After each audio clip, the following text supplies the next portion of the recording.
muusikada macaan ee dhigihiina soo gaaraysa waxay horudhac u tahay heesta nasiib eryadii abwaan yaxya ciise laxankii codkuba waa fanaanka codka macaan ee bashiir diini muusikadii macallin saciid axmed daa'uud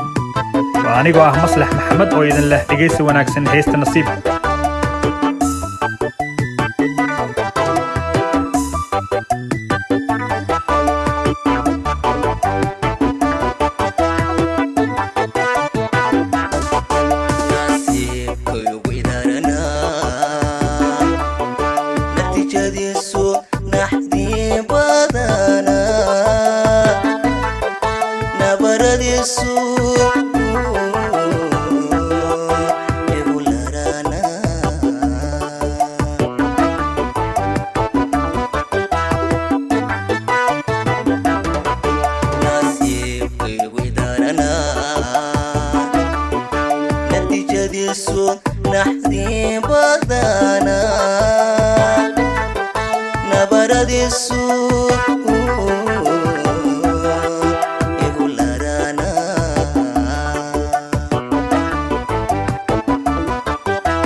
nimadaydan muujino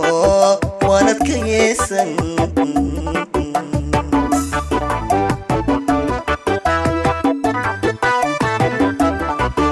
ilwaayay nacabkee nasteexo ii qaaday aniguna nacasnimood iga dheer nimadaydan muujino waanad ka yeesan